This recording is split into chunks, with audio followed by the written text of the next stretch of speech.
中广公司新闻网心灵的春天节目，听众朋友早安，我是丁美伦。今天是4月11号礼拜四哦，要特别提醒我们的听众朋友，我们1年1度从意大利托斯卡尼直接原装原瓶进来的橄榄油跟红酒醋哦，每天来到台湾，但是我们要等清关哦，所以呢，听众朋友不好意思再等一下下，大概4月20左右，丁会开始跟你们联络哦。只是不好意思的是，我们今年价格有涨价，还希望大家多多的包涵。1年1度从意大利托斯卡尼直接原装原瓶进来的橄榄油跟红酒醋，团购专线0225703329 0225703329。针对最近日本小林制药原物料风波，那么引发了很多问题啊。国内呢，卫福部针对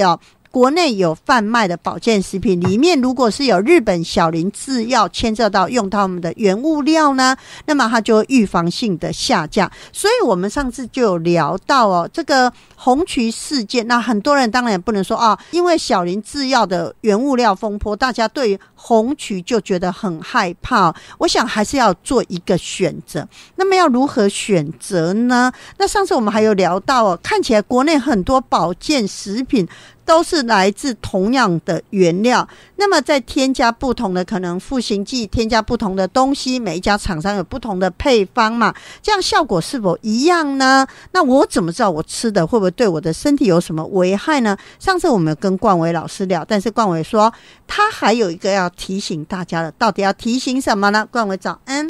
各位听众早安，丁早安。冠伟，上次我有问到，就说很多人譬如说我可能开始因为听了我们的节目意识到说我在选保健食品，我要选择好的原物料那么我针对这个内容，我的浓度我的什么，那上次不是有一对夫妻争执吗？因为老公买的这种保健食品很便宜，你知道通常是买4送4再送4，然后呢很便宜，可是呢后来他们研究一下呢，他们跟丁做讨论才发现里面的浓度含量很低，而且呢有很多添加物譬如说它的主诉求重点是纳豆或者红曲因为这两个常常会被加在一起，但是里面有很多是根本就不是这个的，然后通通添加在一起，给你感觉上包山包海嘛。所以呢，老公就觉得这样有什么不好？可是老婆就会觉得这么添加物对我们的身体是好的吗？当然尽量不要嘛。可是冠伟，会不会对我们一般人来讲，我怎么知道好不好？我吃了又没有不舒服。针对这个保健品的营养补充其实大部分也就是到了一定的年纪，比如说你到了中年之后通常在比较会去想到说要做这个保健品的补充。那为什么要补充这种保健食品？当然呢，这是源自于我们体内器官的老化，我们的吸收率下降或是说呢我们平常的这个饮食不够均衡等等总之就是作为一个营养的补充这个是保健品的一个最终的出发点最一开始的初衷了。那你既然是要做营养补充，那其实呢它就不是像药品药品是怎么一个短期速效的一个治疗的一个目的，营养品的补充呢它是一个长期持续缓慢的一个过程那我们都知道呢，药品你吃多了会有副作用比如说你今天吃一个这个消炎药，那消炎药长期吃，我们可能就会有这个胃部不舒服了，胃溃疡等等问题。那同样的呢，保健品长期的使用它会不会有问题？它的副作用是什么？其实它主要的副作用就是什么？肝脏肾脏的这个代谢的功能因为它的负担会增加，主要当然就是来自于你这个原料本身呢是不是够干净，或是说它的这个制成是不是会产生污染呢，或是说呢复形剂是不是添加太多造成这个肾功能的负担增加等等呢？那我们要怎么去预防？因为呢这是一个缓慢长期的一个过程我们常常像一些老人家他今天吃钙片因为这个钙质的流失呢，尤其是这个女性的银发族，钙质的流失又特别的快。那你说不补充钙，那它有可能有这个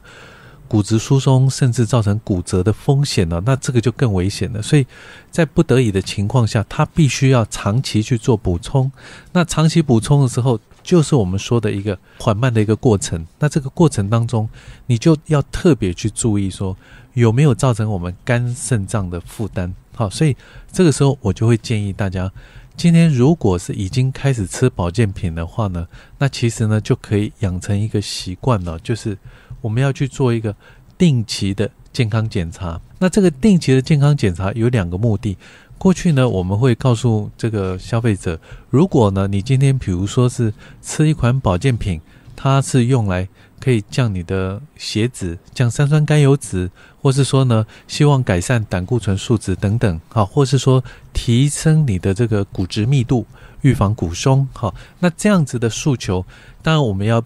知道它的成效啊，它没有办法像药品一样很短时间之内，那但是呢刚好是怎么样，我们可以借由这个定期的健康检查这个可能是一个3个月或是半年，好，那我们去检查一次。那检查的过程，我们就可以发现，从这个报告里面看到我们的一些数字是不是有改进。好，比如说像你之前的骨质密度呢是到-2.5以下，那这个叫做骨质疏松，那是不是呢它这个骨密的数值有慢慢的变好，或是呢你的血脂三酸甘油脂或是胆固醇的数值有下降。你在检查这个，第一个是我们要了解我们吃这个保健品到底有没有效果。好，虽然这个效果没有药品来得快，但是终究在3-5个月之后呢，它还是必须要有效果我们才不会白花钱嘛。当它有这个效果出来的同时我们可以从这个健康检查报告里面去观察我们每一次的肝脏、肾脏的指数。好，比如说你的肾功能、肾丝球的过滤率有没有下降，或是说你的肝脏指数有没有升高，有没有造成肝脏发炎。所以呢，以这个健康检查来说的话呢，其实呢，主要我可以把它分为3个目的。第一个当然就是去检测，就是说我们吃的这个保健品，我们的功效是不是有那第二个呢，就是检查我们的肝脏、肾脏有没有造成它代谢上的负担，有没有危害到我们的肝肾功能，这个是第二个也很重要的目的。那第3个目的呢，也是借由这个定期的健康检查，看我们的身体机能随着年龄的增加，随着我们身体的老化，会不会有新的问题产生。好，比如说你过去呢是为了这个骨质密度啦，或是说为了这个血脂的问题那你定期的去做一个检查，结果呢你过了半年、1年之后，你发现你的这个饭前血糖慢慢升高，饭后血糖也升高了。那这个时候是什么？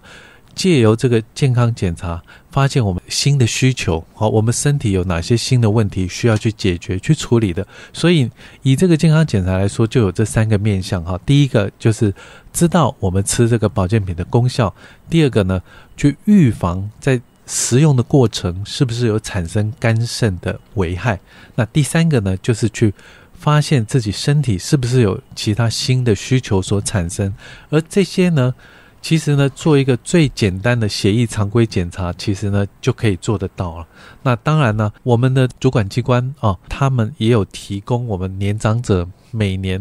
定期免费的这个健康检查。我相信这方面的资讯呢，大家也可以呢很容易的在网络上可以找得到。你可以一边呢就是搭配健康检查，比如说45岁以上、60岁以下，这是3年一次嘛，那60岁以上每年一次，那你就可以搭配这种定期免费的成人健检。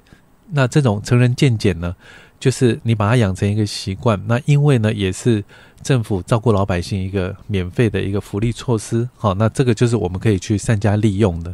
冠伟老师，我觉得你提醒得很好，但是丁丁有一个问题耶，因为你知道吗？曾经有个大姐就跟丁丁说：“丁丁，我目前就是补充这个高浓度 Omega-3 的鱼油那么还有你们所谈到的一个综合大 B 群，其中 B12 是活性的。我目前呢就补充这2种保健品，那当然还有我们人体不能自行吸收的维他命 C 嘛。”可是呢，我跟他聊了半天然后他就跟我说：“丁丁，你说鱼油是降发炎的，降低发炎的。可是啊，我的医生跟我说，我的那个血糖指数啊，最近就偏高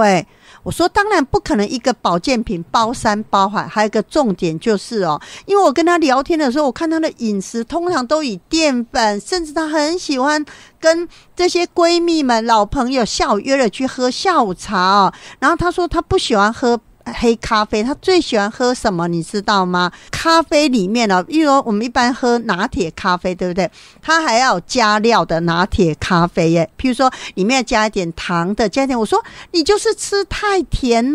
我说你这样当然会造成血糖的波动，而且呢你吃了这么多的糖分甜分也会造成身体的发炎那你怎么能够借由想说好，我饮食不要去控制，然后我只要吃一个什么高浓度的鱼油就可以包山包海，我觉得这个也不行吧。其实我们常常讲到一定的年纪之后呢，已经不是看薪资单了，这个时候看的就是我们的健康检查报告。健康检查报告呢，就是我们银发族最重要的一个健康的成绩单这个就好像考试一样。你比如说现在国民健康署提供给我们的40岁到64岁3年一次或者说64岁以上1年一次的免费成人健康检查，其实这个就是像我们人生健康的一个期中考一样考试大家想想，以前你在读书的时候，你要考试是不是各个学科都要念？有没有一本什么葵花宝典可以包山包海的？我今天只要念这本参考书，我就每一科考科我都能够考得过其实是不可能的。所以同样的道理，你今天你的健康除了最重要的饮食均衡跟运动之外，如果你要做营养的补充你也绝对不可能有一款营养保健品可以包山包海的，可以去处理你所有的营养不均的问题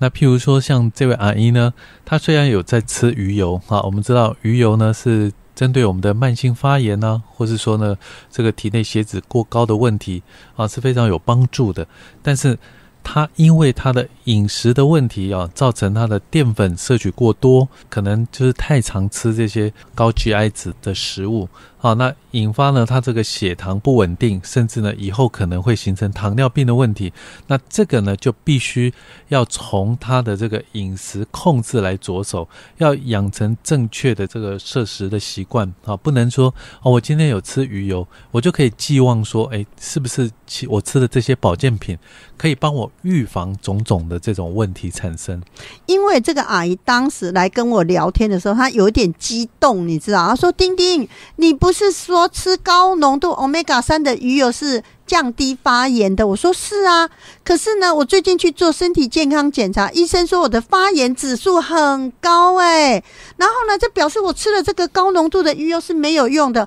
后来我不是说我花了半个小时跟他从他3餐的饮食以及他喜欢吃甜点蛋糕一路聊起来，才发现就像你讲的，他以为说我只要吃了一个高浓度 Omega-3 的鱼油，我其他什么都不管，我就可以治百病。我觉得很多人还是有这一个错误的迷思即使是说这个鱼油它的功效性来讲，跟其他的保健原料来比较的话，当然它的功能非常的多，但是呢它毕竟还是保健食品如果是以降血脂来说的话呢，其实剂量必须要达到3000毫克以上才有这种药品的疗效，它属于这个药品的效果了。鱼油的这个保健食品来说的话呢，毕竟呢它的建议剂量其实每日是只有1000毫克而已，所以相对的它在针对降血脂啦，或是说呢抗发炎这个部分呢，肯定就没有真正的这个高剂量的降血脂药或是抗消炎药来得好，那你就不能去寄望它有这样子的效果。如果是像这位阿姨她的情况是医生说她的发炎指数特别高，其实这个有可能是她本身有其他的细菌感染或其他的这个疾病所引起的这个指数突然的升高那这种情况之下呢，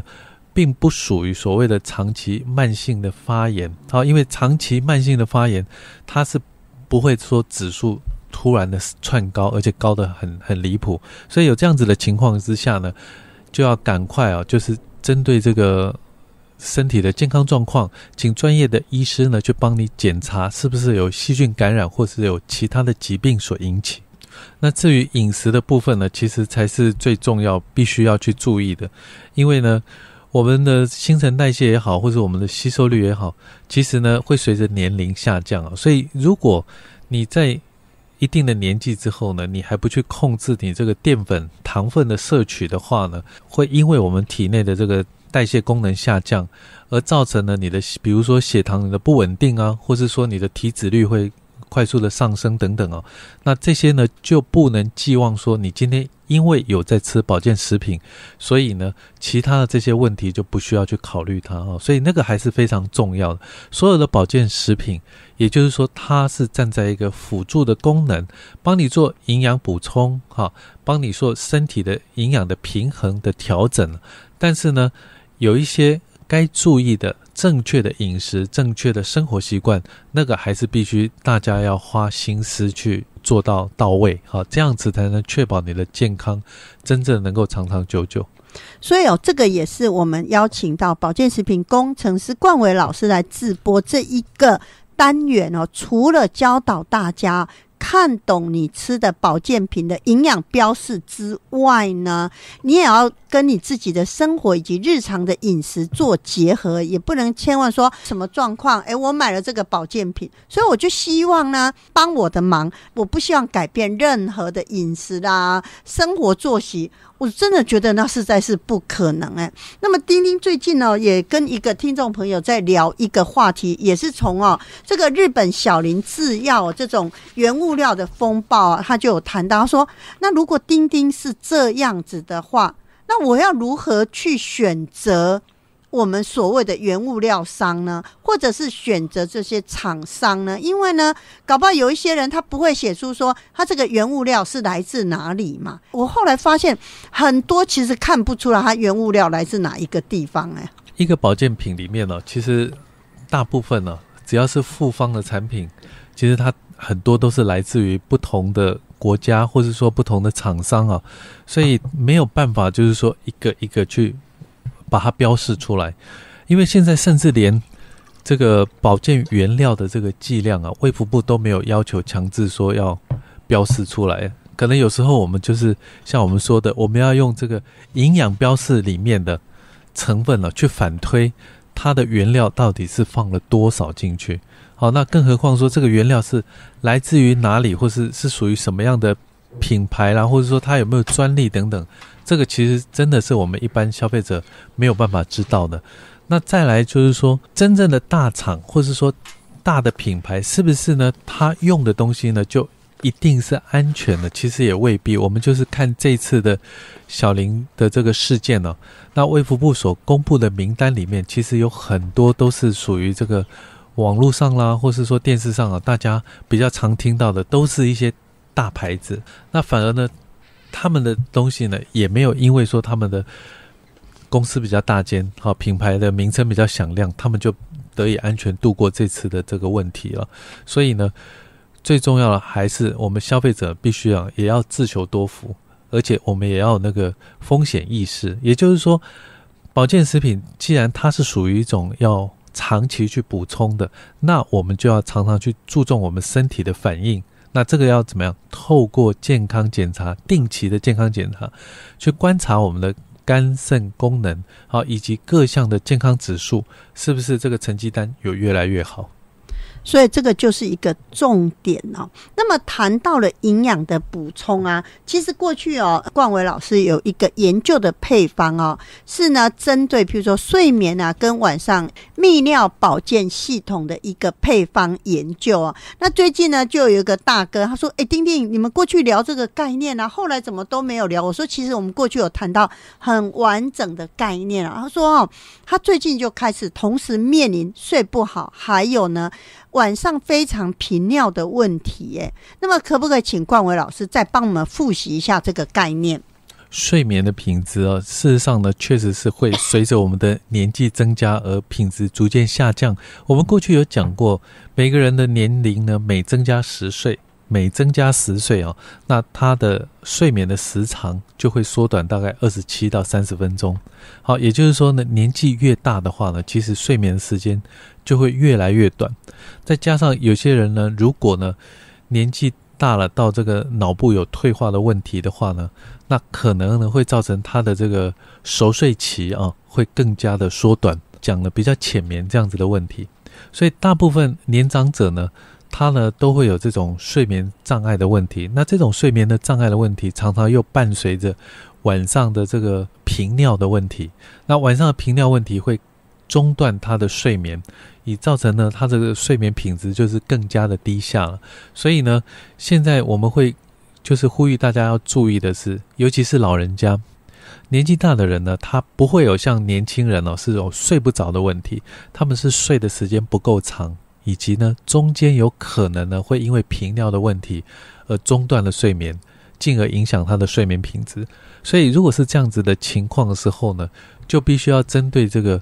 泌尿系统的保健去做强化。那因为呢泌尿系统的这个问题呢，在我们年纪大的时候呢，其实呢比较常会出现的是，比如说像妇女朋友的尿道发炎、漏尿的问题，那男性朋友可能是会有排尿不顺畅，或是频尿、急尿的问题。那共通的老年的问题是在晚上会有夜尿，影响这个睡眠的问题等等。那这些呢就必须要从泌尿系统的保健，这个才是最主要的问题。那所以呢，我们过去呢，我们就有介绍一个新的国外的成分这是一种水溶性的这种南瓜子的成分。那因为呢，他们根据他们过去所做的一些实验，那证明说它确实呢可以有效的减少频尿、夜尿以及尿道发炎等等这些问题。所以呢，我们后来就有一个新的配方呢，就是把它设计针对补充一些制造褪黑激素的前驱物。好，那这些呢是一些帮助增加这个睡眠品质、延长这个睡眠时长的一些保健成分。好，那这个是针对睡眠品质强化的。那再加上呢这个泌尿系统保健这些成分，那这两种成分把它加起来，它等于是两款保健品把它合并在一起，把它加起来一个复方的一个保健成分呢，事实上就是等于是针对银发族的这种保健来说的话，是2合1的一个最好的商品了。我们这样子的一个配方是我们帮客户所设计的，当然它主要诉求的对象也就是在睡眠方面有障碍的一些银发族。在这个部分呢，大家可以去参考，就是说像类似像南瓜子这样子的原料，讲的就是现在最新的是所谓的水溶性的南瓜子，它跟我们过去传统用的脂溶性的，它最大的差异就是在它的吸收度的上升它的效果的提升。那这些呢变成就是说我们的那个银发族它今天在睡眠上面，如果它可以减少这个夜尿的问题的话，事实上呢对于它的睡眠的这个品质就会显著的提升了。所以呢，有关冠伟老师在前阵子研究的这一个针对睡眠以及有关夜间泌尿系统保健的这个配方概念呢，我们下个礼拜会持续这个话题跟冠伟老师来聊天了。冠伟，我们就下次见啦。 OK， 下次见，拜拜。收听的节目是中广公司新闻网心灵的春天节目，听众朋友早安，我是丁美伦，要跟听众朋友播报一个4月17号九寨沟的行程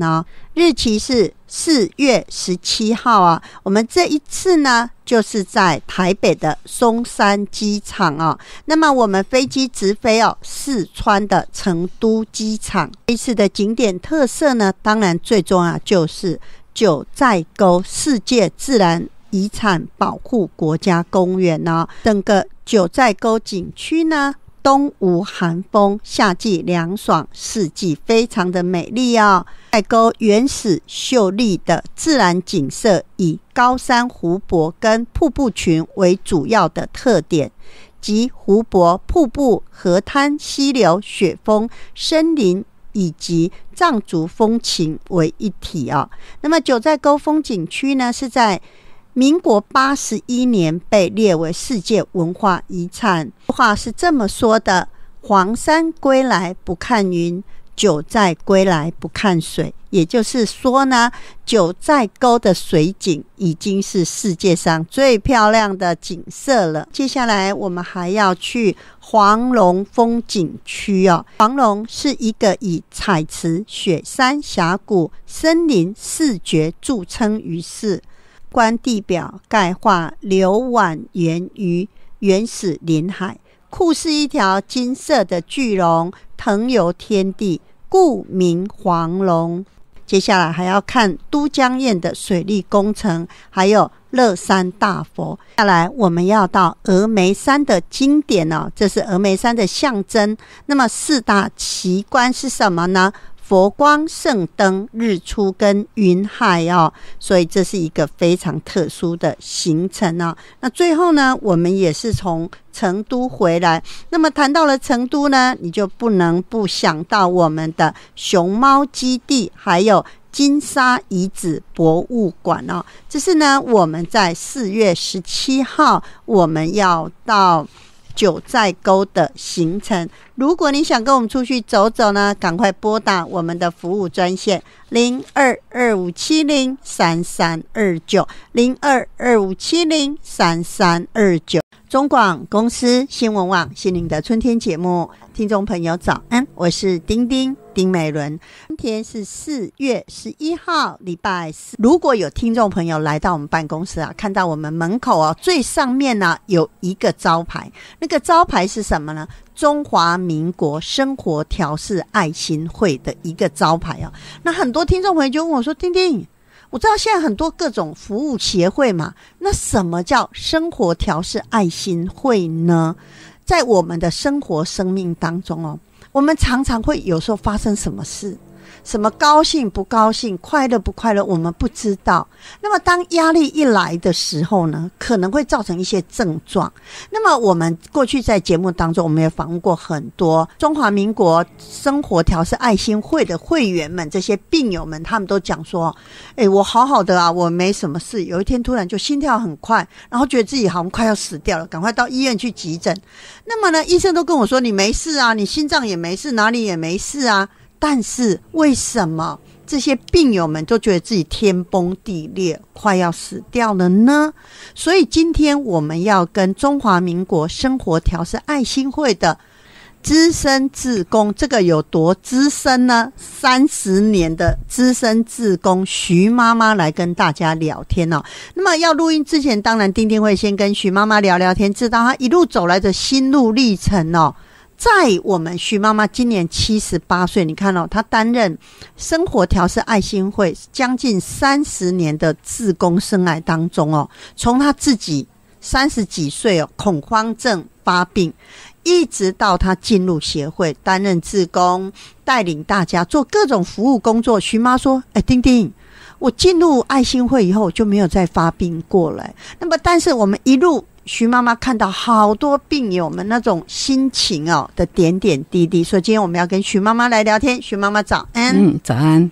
徐妈妈聊一聊因为呢丁刚才跟你聊的时候，我就发现说，徐妈妈你过去发病的经验，可能你很多朋友说你是无病呻吟。你当时你年轻的时候，你开了一家定制服，也就是裁缝店，而且不是只有你一个人呢，你还请师傅，表示当时的规模不小哦。然后呢，老公也对你不错，你收入在当时算不错的哦。是啊，又有小孩，你有什么好生病的？可能是来自压力吧。从小到大一路走来，虽然说很坚强，很怎么，哪一天要生病也不知道。30几岁开始，某一天心跳很快，好像要死掉了去检查都没有毛病，市立疗养院团疗才知道说这个病叫恐慌症、焦虑症、忧郁症，还有一个强迫症。对，这4个是精神官能症。大家不要怕，这种症状一定会改善，只要你想法、心态、行动去做，你就会改善。我来稍微介绍一下我们徐妈妈的背景。徐妈妈呢，其实她是人家的养女，她是李家的养女然后呢，结果呢，你知道生母到了养母家的时候，还跟她说，我们家这个女儿啊，如果在这边不乖，你要打要骂尽量。所以当时在我们徐妈妈的心里落下了一个阴影，你已经不要我了，你还来我养母家说三道四。是啊，当时听了好生气，虽然是很小，不过我们也是人嘛，对不对？没有根的存在的，好像我不是他生的，把我丢掉还讲这种话。当然会生气呀，从那时候开始可能也有一点阴影在，不知道那时候小时候没有想到那么多。那一直以来可能到结婚以后又改变我的生命，开始重生，才去做定做店啊什么啊。过一段时间，因为儿子生病，也可能造成我的压力太大，才会造成恐慌发作。因为呢，一般人啊，就像丁丁也会一直问我们徐妈妈说，徐妈妈，你到底知不知道你为什么会恐慌症哦？而且呢，这个是徐妈妈30几岁的时候，有一天呢，那天也没有发生什么事哦，就跟先生跟孩子要去龙山寺看花灯，然后那一天龙山寺因为看花灯有放鞭炮，就那一个嘣一声，结果那我们徐妈妈突然整个人就发病呢。当然跟很多恐慌症的一样，就是呢心跳加快，全身冰冷哦，然后就觉得自己快死掉，所以当然赶快送医院哦。送那么第一次之后，往后的几年，徐妈妈就往返在医院之间呢。是啊，来来复复都从一直发病的时候，救护车到医院。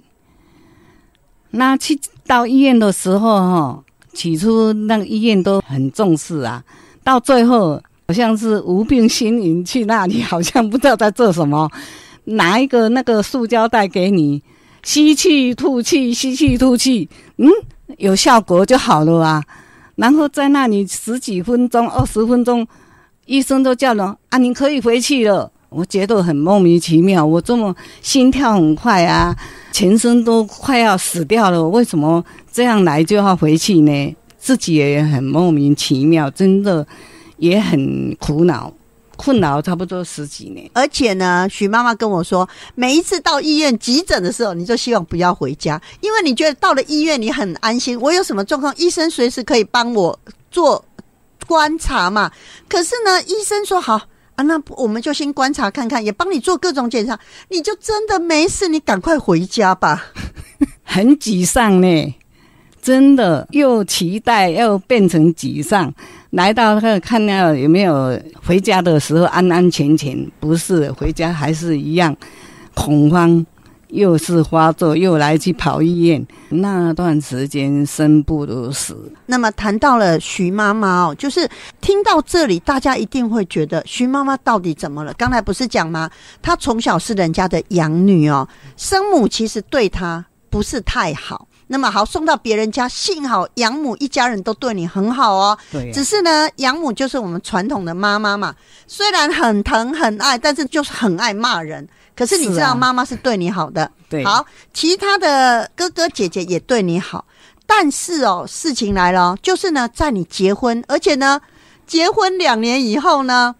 我们徐妈妈才发现一件事，让她五雷轰顶。什么事呢？你本来姓廖，到李家去当养女，所以你就觉得很好啊，我妈妈既然不要我，我现在好好当李家人。可是没想到你结婚2年之后才发现你的身份证回到你原来生母的姓，这个有什么吗？当然会很失望，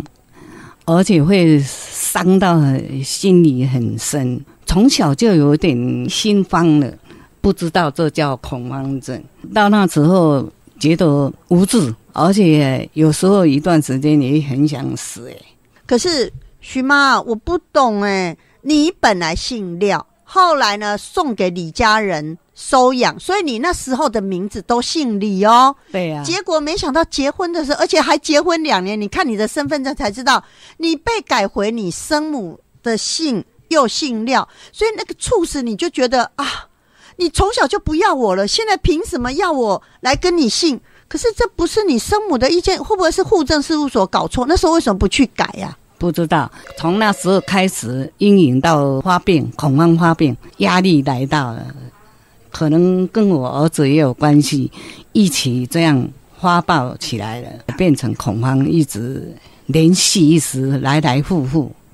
而且呢，徐妈妈有个儿子在19岁的时候发病哦，现在当然大家给他正式一个名称，就是思觉失调症哦。在当时可能还是看精神科嘛，然后大家就觉得他精神方面应该有问题，所以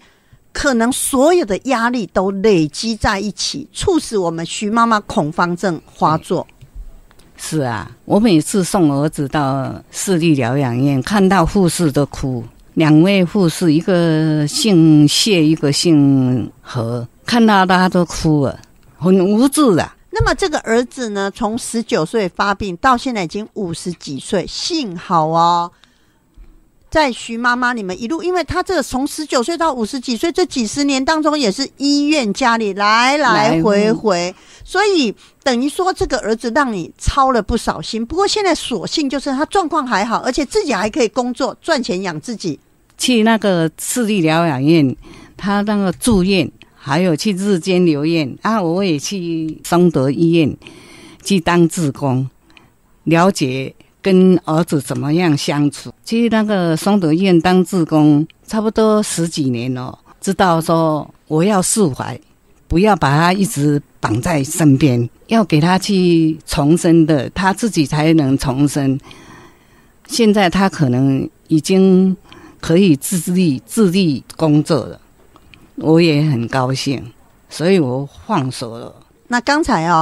徐妈就跟丁丁说，因为这一个儿子呢有状况，儿子是老大嘛，他跟下面他那个弟弟呢不对盘哦，所以呢你也跟你小儿子说大哥的事你都不用管，我在的时候我来管他。那我就问徐妈说，我们人难免会老会走，那你走的时候如果儿子还在怎么办？他自己现在可以独立了，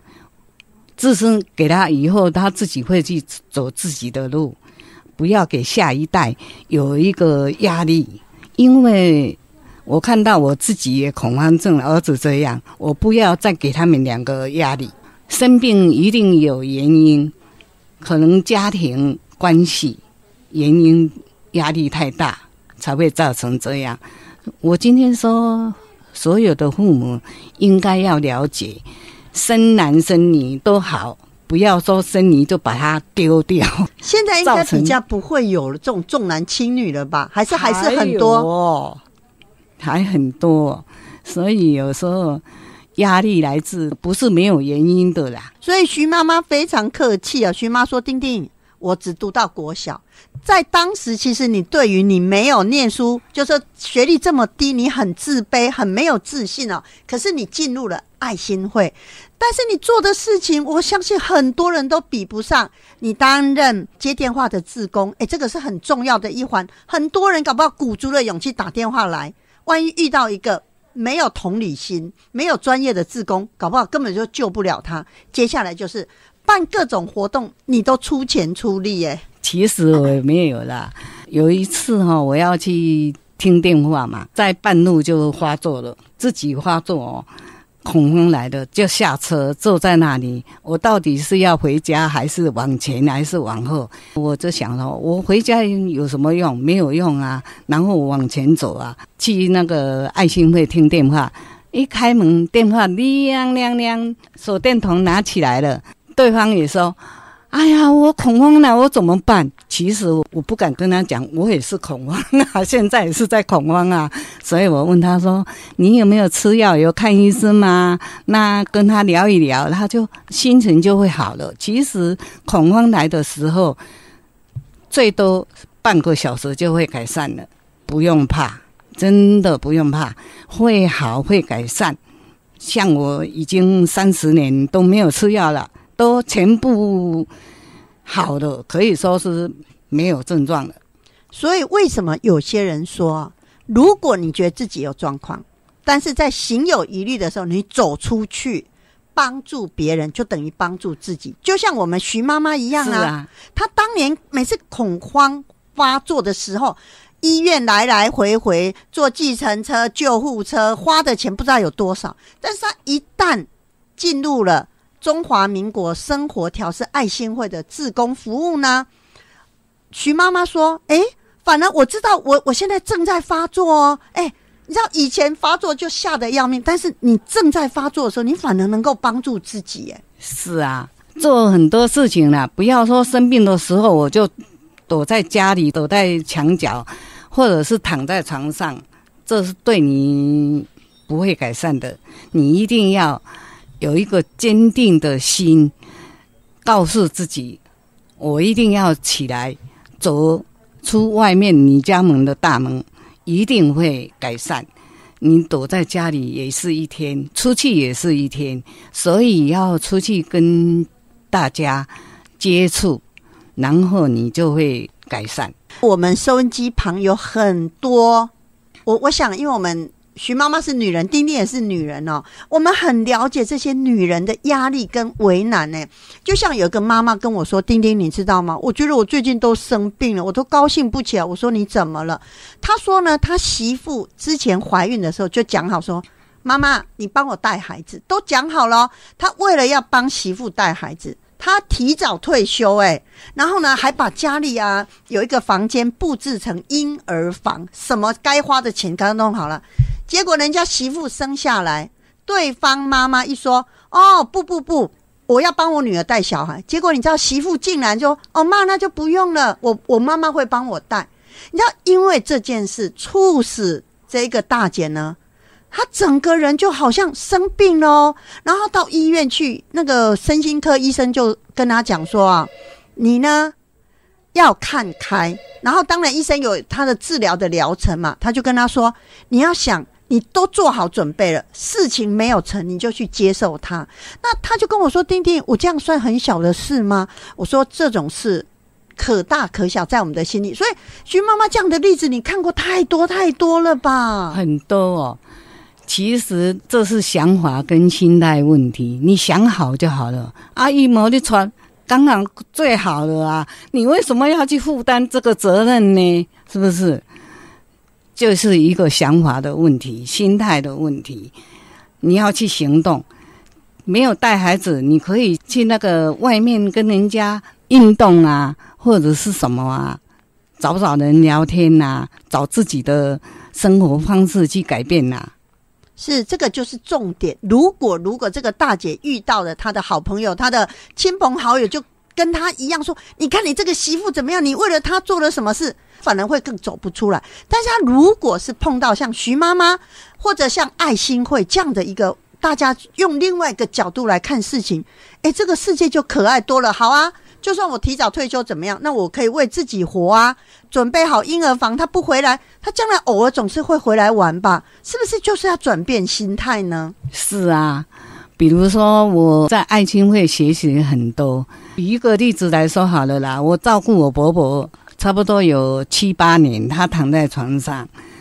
我有一个心态，当志工去对他，假如说当媳妇去面对他，不一样的心态来，想法很重要，真的想法跟心态，你改变一个方式去，你今天就不会生气，不会生病了。所以刚才我们的徐妈妈就跟我说：“丁丁，我现在对我这个生病的大儿子啊，因为他能够自理嘛，他赚的钱我也不跟他要，然后他自己好好的生活。我年纪大了，我终有一天会离开他。等到我离开的时候，我只能2手一摊，你就好好过日子吧。”他说：“丁丁，我这样会很自私吗？”徐妈，应该不会吧？你做好你本身的一个分内的工作了。可是我知道很多妈妈看不开是啊，我看到很多都是好像连在一起，因为他已经长大了。像我有一个同学，他妈妈也是这样，他儿子也是生病，叫他去带他去看医生，说儿子不去你要强制啊，你这样等于是害他。我一听电话来的时候啊，我儿子生病的时候听电话，我也是很怕哦。那时候还没有进入爱心会，电话一拿起来就觉得很没有面子。儿子生病啊，为什么会造成这样呢？那进入爱心会的时候，我的心态就不一样了，就改变很多，改变自己要想法改变。比如说啊，这生病也不是每个人愿意的啊，也是心不由己嘛。改变心态，不一样的想法，不一样的状态。所以呢，今天来跟我们聊天的是中华民国生活调试爱心会的资深志工徐妈妈。那么徐妈妈的这个很多的分享故事还没有聊完哦。当然因为我们一集的录音呢，所以不可能说20-30分钟就可以交代清楚。那么徐妈妈这30多年来辅导了很多人，也帮助了很多人，所以呢我们下次会再跟徐妈妈来聊这些故事。我进入爱心会当志工，我也要谢谢香萍奶奶。明天没有她，也是没有我这个习料子，真的很谢谢她。我在爱心会当志工很高兴，也很自在。我们的爱心会电话是27593178，多多利用。没问题。所以呢，如果你今天听到丁丁跟徐妈妈的分享那么觉得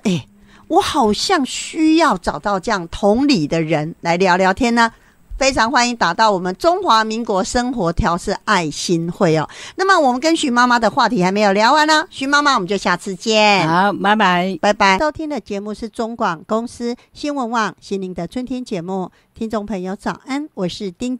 美伦，要跟听众朋友报告一日游的消息。就在这个月的4月17号礼拜三，我们要到南投水旅阿成的家吃他们家的农家菜那么这个日期呢，其实丁定了3个月那么阿成的家呢，它不是民宿，说餐厅呢也不像餐厅那么它位在南投的水里乡那么我们会在他们家的龙眼树下呢吃他们家自己做的这些菜那么料理呢，其实每一次都不大一样，因为呢他们会煮一些当令当季的。那么他们最有名的是什么呢？除了他们的窑烤面包那么他们自家种的这些新鲜的蔬菜水果，还有现煮的牛肉面、手工萝卜糕那么最主要的特色是可以在龙眼树下享用这些料理那么每一次呢，他们的无论丝瓜啦、南瓜啦、春卷牛肉面、萝卜糕卤苦瓜都是大家觉得非常好吃的所以我们4月17号呢，我们要举办一日游那因为我们中午已经吃了自助午餐，所以我们就不包含晚餐但是每一个人可以带回阿成的家，他们家自己做的窑烤面包报名专线0225703329。中广公司新闻网心灵的春天节目，听众朋友早安，我是丁美伦。今天是4月11号礼拜四今天节目第3阶段的医疗资讯要跟您分享。联合报健康版4月4号谈到了有人咳嗽就漏尿，他靠手术挥别尿失禁那么这篇文章来自国泰综合医院泌尿科的医师蔡素卫，他的分享。48岁的陈小姐原本是很活跃的职业妇女，经常参加各种社交活动以及旅游。1年前开始出现尿失禁的问题，一快走或者咳嗽的时候就会有漏尿的状况，最近变得更加严重，而且常会有尿骚味，因此呢就减少外出活动，整天待在家里。来门诊经过检查，诊断是应力性的尿失禁，他选择接受手术。手术之后呢，摆脱尿失禁的困扰，又回到原本干爽又活跃的生活。全球大约有1/3的女性有尿失禁的问题，但不少人羞于启齿，不会主动寻求治疗。会寻求治疗者的比率呢，小于10%。尿失禁是指尿液非自主性的漏出，造成患者在卫生上、家庭以及工作上的困扰。尿失禁的种类分为急性的尿失禁、应力性的尿失禁，还有满溢性的尿失禁以及横漏性的尿失禁这4种。女性呢，常见应力性的尿失禁则是骨盆肌肉松弛导致尿道控制能力降低。那么常见应力性尿失禁发生的原因包含了多产，也就是生3胎以上，或者胎儿的体重比较大所导致；慢性的负压增加，如便秘、慢性咳嗽或者从事劳动所导致。停经之后呢，女性的荷尔蒙不足，导致尿道及阴道组织萎缩。解尿习惯不良，如用力解尿或者长期憋尿的人，还有遗传因素，如先天性肌肉力量比较薄弱的人。尿失禁最佳的治疗方式，应该先考虑以病人为导向的治疗方式，评估病人的年纪、日常生活、工作性质，加上临床客观的检查，病患就医的意愿以及配合度，整体评估之后再做最后的治疗建议，包括了非手术跟手术的治疗方式。那么非手术的治疗方式呢，就是药物，主要有抗胆碱药物以及 B3 肾上腺接受器加强剂这2类的药物。停经妇女可以使用女性荷尔蒙补充，增加阴道以及尿道附近黏膜的增生。第二，阴道内置放模型式的支撑物，支撑尿道以及膀胱。第三，骨盆肌肉电流刺激疗法。第4，凯格尔运动。第5，生理回馈行为疗法。这是指不要手术的治疗方式。那么手术的治疗方式呢，第一个是常用无压力式阴道吊带悬吊术。第2个，轻微的病人呢，可以考虑阴道雷射治疗或者尿道水凝胶填充注射。所以如果你有这种状况，譬如一咳嗽就漏尿，或者一快走就漏尿呢，千万不要讳疾就医，提供您作为参考。